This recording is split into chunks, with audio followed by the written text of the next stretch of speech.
বাবা কেমন আছো তুমি? কেন দাঁড়াছো কেন? বাবার সালাম করো। এই দাঁড়া, একদম এদিকে আসবি না। আমার পাশ হয়ে সালাম করার কোনো প্রয়োজন নাই, কারণ তোরা কোন সাহসে আমার এই আঙ্গিনায় এসেছিস আমি তো তোদের মুখই দেখতে চাই না। বাবা আমি জানি আপনি আমাকে মাইনা নিবার পারেন নাই।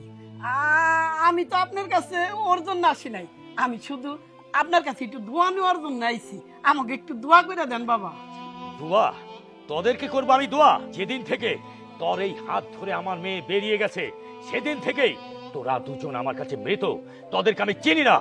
ও, হাতে করে কিছু শাকসবজি নিয়ে এসেছিস আর এগুলো আনলে আমি ভুলে গেছি? না, কখনো আমি ভুলবো না। শোন নীলা, যেদিন থেকে এই ফকিন্নির বাচ্চাকে তুই বিয়ে করেছিস সেই দিন থেকেই তোরা আমার কাছে অচেনা। তোদেরকে আমি চিনি না, আর ভবিষ্যতে এই আঙ্গিনায় আর কোনোদিনও পা রাখবি না। বাবা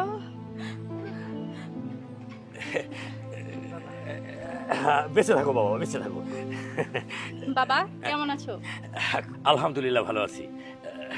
তোমরা ভালো আছো? বাবা আলহামদুলিল্লাহ আমরা ভালো আছি। বাবা এই যে দেখেন আপনার জন্য কত বড় মাছ নিয়ে আসছি। বাজারে এর চেয়ে বড় মাছ আর পাইলাম না, কেননা আমি জানি আমার বাবা এই মাছটা খেতে অনেক পছন্দ করে।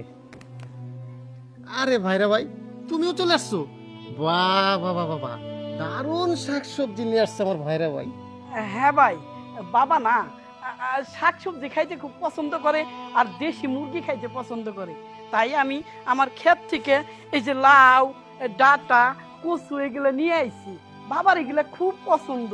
হ্যাঁ হ্যাঁ তাই তো, আর আমরা তো জানি তুমি তো গরিব মানুষ, তুমি তো আর কিনে আনতে পারবে না, টাকা কোথায় পাবে তুমি? যাই হোক, আমরা এখানে কেন দাঁড়িয়ে আছি? নীলা, ভিতরে চল। না, ওরা কোথাও যাবে না। আমার বাড়িতে ওদের কোনো জায়গা নেই।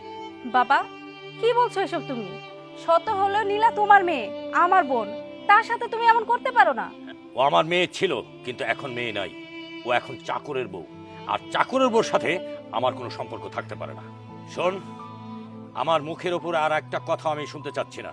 তোরা এসেছিস, আমি খুশি হয়েছি। বাবা আমাদেরকে একটা সুযোগ দাও না। সুযোগ? যে মেয়ে নাকি আমার মান সম্মান সবকিছু ধুলায় লুটিয়ে দিয়েছে, আর যে মেয়ে নাকি একজন চাকরের সাথে বাড়ি থেকে বেরিয়ে গেছে, তাকে দেবো আমি সুযোগ? তোর সাহসটা খুব বেড়ে গেছে না?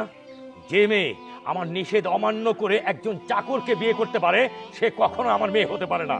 আর এই চাকরের মুখ থেকে আমার জ্ঞান শুনতে হবে? কি ভেবেছিস তাদের এই সম্পর্ক আমি মেনে নেব? কখনোই না। আমি যে পর্যন্ত বেঁচে আছি তাদের এই সম্পর্ক আমি মানিনি, আমি মানবো না।